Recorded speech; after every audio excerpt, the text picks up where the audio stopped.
Here it is. The news about the coronavirus. That's right. The news about the coronavirus. We get winter one day and 60s the next. At Spectrum News One, our goal is refreshingly simple. We bring you an accurate, reliable, and local forecast every 10 minutes. We have an incredible, experienced team of people. We don't just know about the weather. Here it is. The news about the coronavirus. Forecast with your weather on the ones. That's right. The news about the coronavirus. Spectrum News One, a new kind of news channel dedicated to refreshing storytelling and empowering communities across the Buckeye State. With your local forecast every 10 minutes and all of the essential news you need 24/7. Plus, in-depth shows and exclusives focused on your community. Always Ohio, always refreshing, always on. We are Spectrum News One, exclusively on Spectrum. Maybe I'll run for president, maybe I won't, but I will tell you that I'm not going to go away. I don't think Michigan can become Here it is. Michigan of The old. news about the coronavirus. That's right. Setting the standard for American. The news about the coronavirus. What could I ask for? Conversations, Sunday and Tuesday night at 9 on Spectrum News One, exclusively on Spectrum.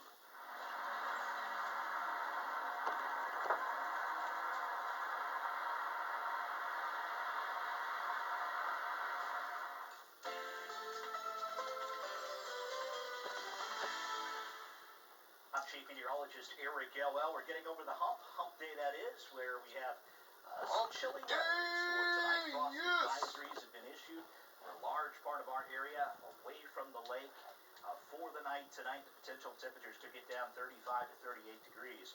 Frost advisories all the way down to the Ohio River. So some chilly air in place, especially considered we're headed toward mid-May. Low pressure moving off to the east. We've got another storm system that'll be approaching from the west. That gets in here as we get into the day Friday, so still another day away. Colder air will charge southward with that system, and that gives a bit of an interesting scenario shaping up, almost a March-like pattern, as this will dive south like an Alberta clipper and bring in the colder air with it. What will be a shot of near-record cold for us for the start of the weekend. Here comes the system as we head into Thursday. Thursday looks nice, but as we get into Friday, that's when this arrives. Mainly south of U.S. Highway 30s where we'll get precipitation. If it can fall heavy enough with cold air aloft, it could fall as some snow mixed with rain. That rain-snow line could shift south of Columbus during the day Friday. The issue is surface temperatures are expected to be above freezing, so if there's any accumulation, it would have to fall really hard for this to happen. But there could be a coating on some grass Here it areas is. and pretty much melting about as quick as it accumulates. The news about the coronavirus. Relax a bit after a cold That's weekend, right. record-setting. The news about the coronavirus. Middle part of May is when we start to see temperatures closer to normal, but it does look a bit unsettled for us as we head toward mid-month. Here's your 7-day forecast. We do expect kind of a sloppy scenario here Friday into Saturday with rain and snow showers. A little bitty snow accumulation, though, but we could be near a record low Saturday morning. Showers for Mother's Day, Sunday. That would be late Sunday, with showers likely on Monday. Temperatures recover late next week.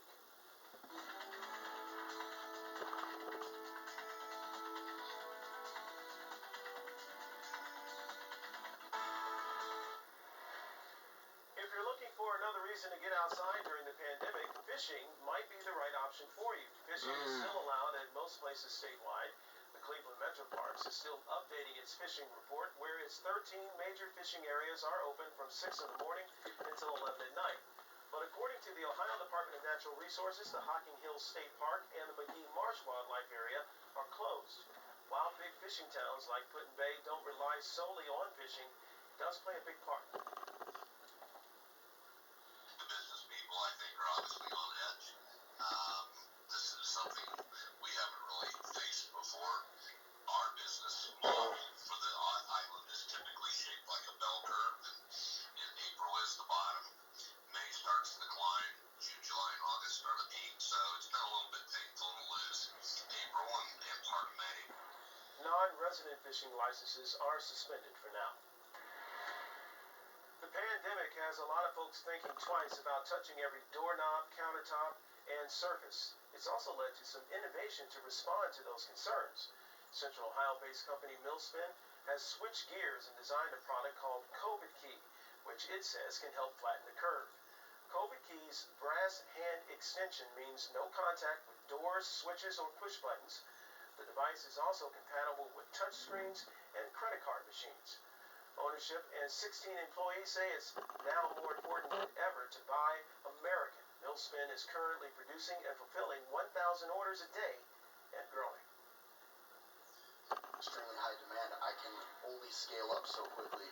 So I've been able to not only employ the 16 people that we have, but I'm also outsourcing work to manufacturers right here in Columbus. It absolutely is a good feeling.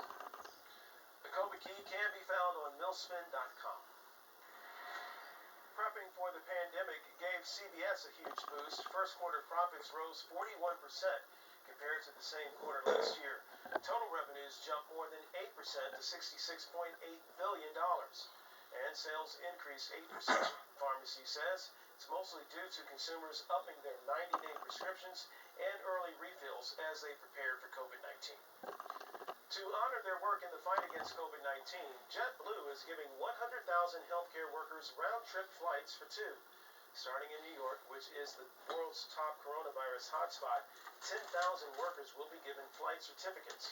After that, 90,000 more workers across the country will be selected from nominations from the public for flight certificates. JetBlue is calling the giveaway an opportunity to fly it forward. The news continues all day long right here on Spectrum News 1. Coming up in our next half hour, we're going to have the latest on the COVID-19 pandemic, as well as a look at the weather on the One's forecast. But first, it's time for Ohio Voices.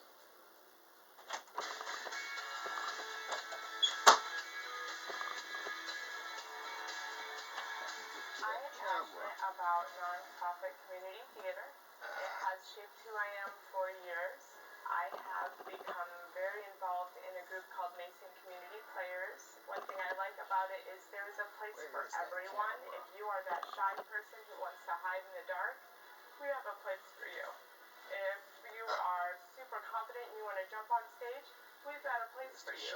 Community theater has given me a lot of confidence about myself. I don't know who I would be or where I would be or what I would do without community theater, but what I do know is that they are my family and they are my friends, and I love who I am and I love who I have become because of community theater.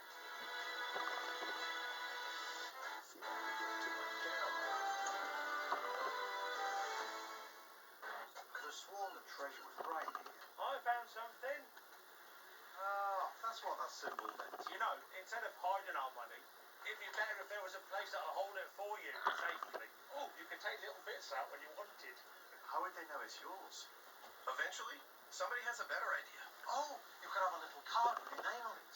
Everyone can have secret passwords. I love secrets. Like simple mobile plans with no contracts. And now with 5G, it's a better way to mobile. It's Spectrum Mobile.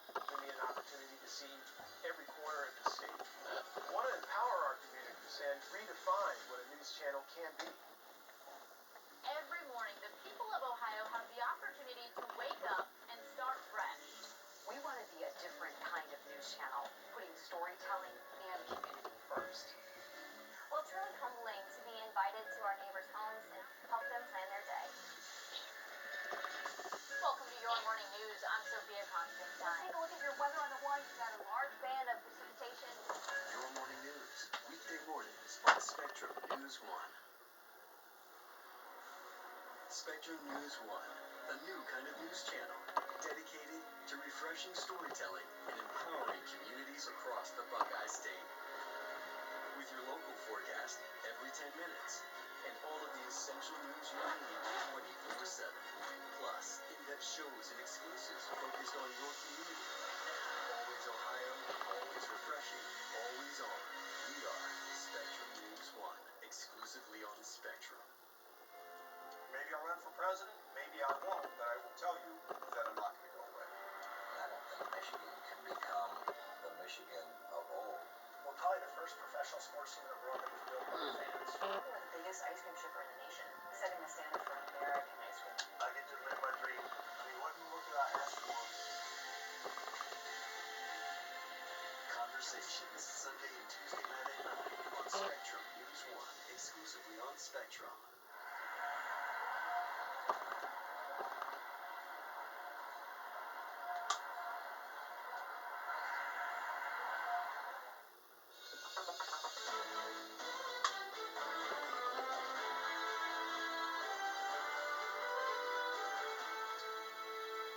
Hello, everyone. Thank you for joining us here on Spectrum News 1. I'm Curtis Jackson. Let's start by getting you up to date on what you need to know about the coronavirus. More than 21,000 people in Ohio have the virus. The new numbers on Wednesday are up more than 600 from the day before, and that's on par with the average daily jump over the last 3 weeks. Meanwhile, the number of new deaths, hospitalizations, and ICU admissions are all on the rise compared to that same time period. Ohio may soon turn to Washington for help in solving the short-term problem with the state's unemployment fund. State leaders are expected to debate borrowing up to $3.1 billion from the feds to cover the soaring cost of unemployment in the state. Coronavirus is causing a breakdown between the pork supply and processors in Ohio as they shut down. About 3,500 pig farmers are reporting nowhere to send their hogs, while shortages are popping up at some supermarkets and restaurants. And in Texas, a hair salon owner who kept her business open during shutdown orders spent 7 days in jail. The Dallas salon owner has refused to apologize, instead telling the judge feeding her kids is not selfish. Continuing coverage of the coronavirus pandemic in just a few moments, but first, let's get an updated check now of your weather on the One's forecast.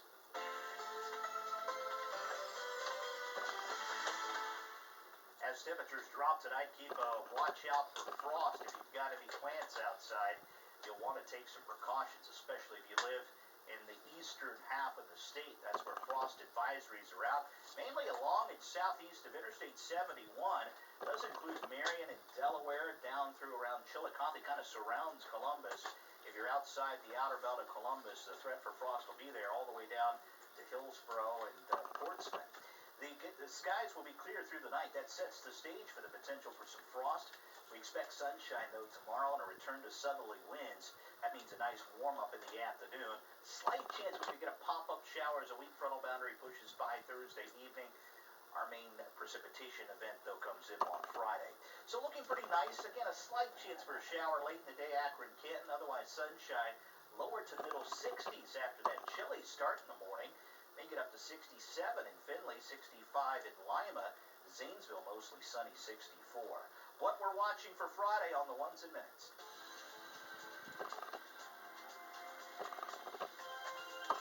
Even as some businesses start to reopen, problems arising from the pandemic are making it more difficult for some to return to work. So what happens if workers can't return to work right away? Our Ori Gibbons with more on a murky area of unemployment compensation that could put benefits at risk. The federal expansion of unemployment benefits under the CARES Act gave more people access to unemployment. More than 185,000 in Ohio have pre-registered over the past week for the new pandemic unemployment assistance program alone. And with 1 million total unemployment claims active in the state, JFS has paid out $1.5 billion in claims so far.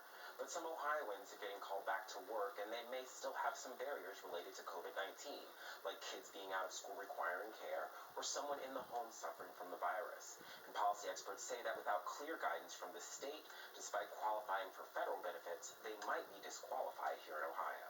This, again, is going to be a very murky area. We're going to have to see how it plays out. This week, the state's Department of Job and Family Services is expected to release refusal to work guidelines related to the coronavirus reopening. The policy will stipulate what is considered a good cause for unemployment. They already launched an online form for reporting by employers to complement their long-existing process to audit fraud. Organizations Policy Matters Ohio and Ohio Poverty Law Center released a joint statement on Tuesday calling for the state to clarify what is an acceptable reason to quit work or not accept an offer. And we're going to have to hope that the state steps in or the governor steps in to make some rules and some guidelines to help protect workers in this situation. They're asking the governor to expand acceptable reasons to quit work or refuse an offer to include COVID-related reasons like having pre-existing conditions or being in a vulnerable population, as well as not having appropriate child care. Typically, if you refuse work, you're not entitled to unemployment compensation. If you're refused work due to a COVID-19 reason, such as the child at home, the CARES Act does seem up to allow for that, but we know that the employer can step in and say that we offered a job and they refused it, and then that person would have to go through some appeals process unless the governor were to do an executive order stating that we're going to allow unemployment for that reason. The CARES Act provided expansion to unemployment, including waiving work requirements and creating new qualifying conditions for unemployment. Work search requirements were waived as a result of the CARES Act provisions. We had some of that flexibility. It did not waive, though, the able and available to work requirement that attaches to unemployment benefits. Whether someone is available and able to work is the challenge. For some, COVID-19 related reasons like lack of child care could make them able but unavailable for work. Child care that you had counted on is not available due to the shutdown in the COVID-19, then that is a reason to continue PUA. It is not a reason under state unemployment law. And as of now, if you are dropped from regular unemployment because of refusal to work, you can't roll over into PUA. The category of those who do not regularly qualify for unemployment doesn't also mean those who don't qualify for regular unemployment because they have been deemed ineligible for reasons of the good cause refusal to work. And if you refuse to work, it kicks off a determination process for investigation. Would have to be an individualized determination in each situation in terms of how that would be treated. But PUA rules and state unemployment rules are different, and that is one of the issues that we're trying to work through right now. The state says they are working with the governor's office on the child care issue and hope to have more guidance soon. In Columbus, Ori Givens, Spectrum News. Ahead of the official unemployment report later this week, researchers at Drexel University estimate that 60% of workers in hospitality, retail, and leisure are now out of a job. They analyzed data from Homebase, a company that makes scheduling and time card software, and they found that employment in those industries dropped from more than 32 million jobs in mid-February to 12.5 million by the end of April. About a third of those job cuts came from businesses that shut down during that period. Even in places that were able to stay open, workers had their hours reduced.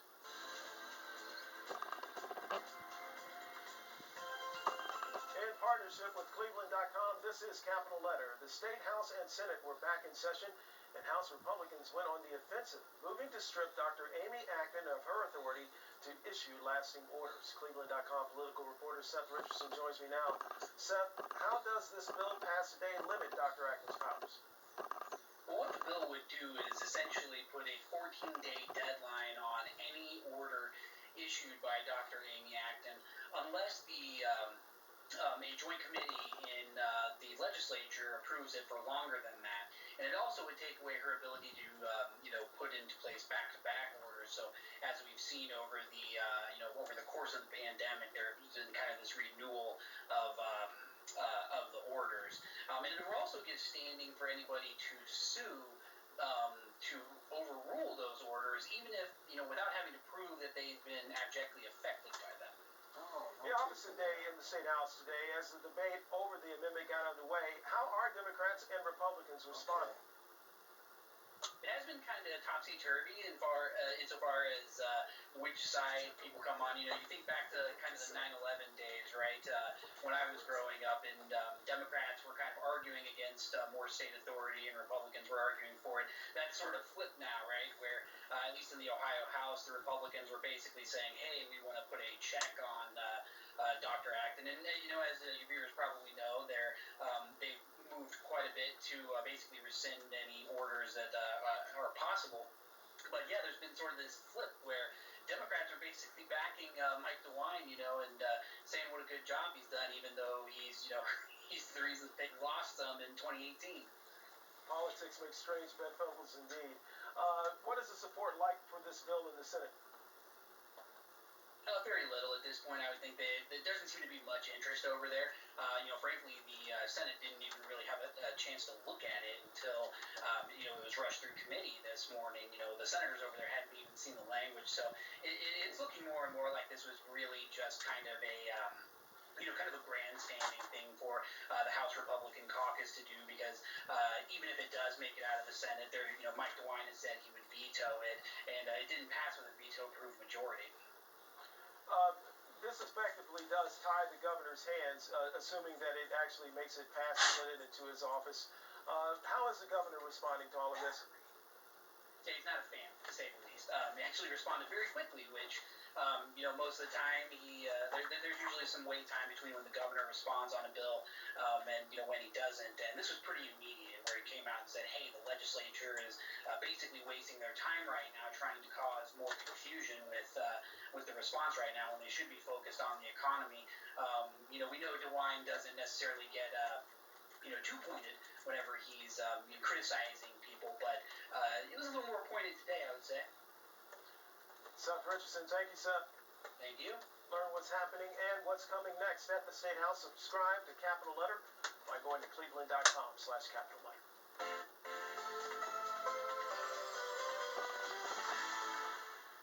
It will be a chilly night with mainly clear skies taking us into the night. Temperatures slowly dropping through the 40s into the 30s, and with lighter winds developing, that could lead to some patchy frost. If you took advantage of mild weather over the weekend, even early this week, you're going to need to protect those plants somehow, because we're not done with frost.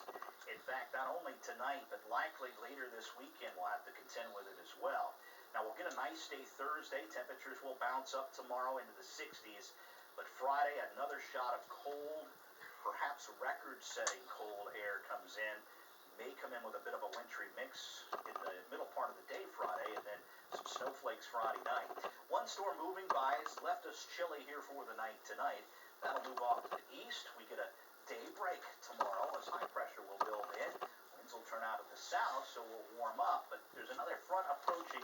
This one will actually sneak in during the day tomorrow with very little fanfare. What it'll do is it'll change the wind. It could spark a shower in the afternoon, but the cold air lags behind it a bit. It's going to wait for this system to move in. That will tap into the colder air, and I'll show you what it does as we head into Friday. Futurecast here for the night, dropping through the 40s and into the 30s by daybreak. So do expect some frost, especially away from the lake. That's where the advisories are out. For noon tomorrow, upper 50s and climbing into the 60s, especially south of the lake. A little cooler with the lake shore. It's funny how the lake keeps us warm at night and cooler during the day. Here's where we could get a quick shower passing by with that weak front as it moves through. We cool down Thursday night, still dry. And look at this, Friday morning, that system comes in as the colder air comes in a lot. Now, surface temperatures above freezing here, so any snow that falls melts, but still kind of sloppy, especially south of Akron and down toward Canton, Worcester Friday afternoon. Here's where those frost advisories are out. I mentioned mainly south and east of Cleveland, inland Ashtabula County down through Mansfield. We'll have to watch out for some frost here during the night. Our forecast down to 38 in the city, with temperatures colder south and east of town. For the daytime tomorrow, we should recover to near 60 degrees with mostly sunny skies. It gets a little sloppy for Friday. We'll have to deal with a threat for some rain mixed with snow, maybe some snowflakes into Saturday. Chilly, likely a record low Saturday morning. Temperatures recover slowly as we head into next week. Right now, here's a live look at your Storm Track Doppler radar.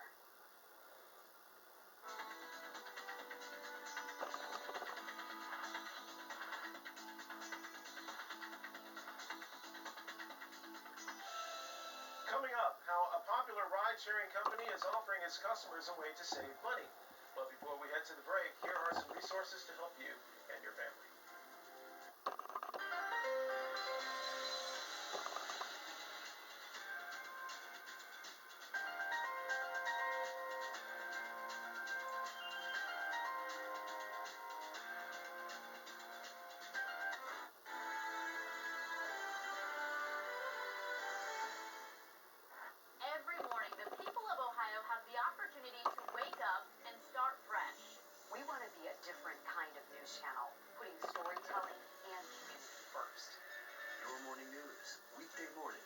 Spectrum News 1. Wake up and start fresh. We want to be a different kind of news channel, putting storytelling and community first. Well, it's really humbling to be invited to our neighbors' homes and help them plan their day. Welcome to Your Morning News. I'm Sophia Constantine. Take a look at your weather on the ones. We've got a large band of precipitation. Your Morning News, weekday mornings on Spectrum News 1.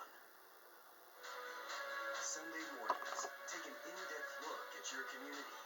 In Focus with Mike Kallmeyer, a half-hour show dedicated to the important issues, driven to bring decision makers together, and committed to elevating discussion and debate. Your community, your state, your show. In Focus with Mike Kallmeyer, Sunday mornings at 10:30 on Spectrum News 1, exclusively on Spectrum. Spectrum News 1, a new kind of news channel dedicated to refreshing storytelling and empowering communities across the Buckeye State. With your local forecast every 10 minutes and all of the essential news you need 24/7. Plus, in-depth shows and exclusives focused on your community. Always Ohio, always refreshing, always on. We are Spectrum News 1, exclusively on Spectrum. Weather and the sky has always fascinated me, and I live with what I do. I come home, look at the weather forecast, and it's really a part of my life. It's not just a job, it is my passion. I'm Chief Meteorologist Eric Elwell. We have a very experienced weather team, and we know what's important to Ohioans as they make their plans every day, because we are part of the community. I'm Eric Elwell, Chief Meteorologist, Spectrum News 1.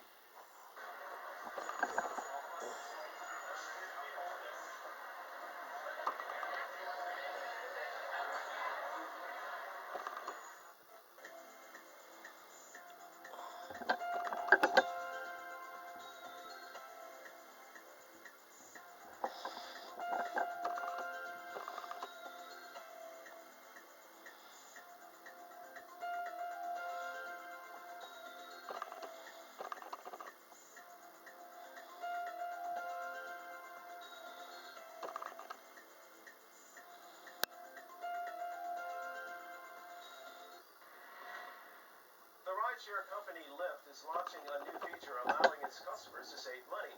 The new feature is called Wait and Save. It allows users to opt for a longer wait time to get picked up in exchange for a lower fare. In the past, Lyft allowed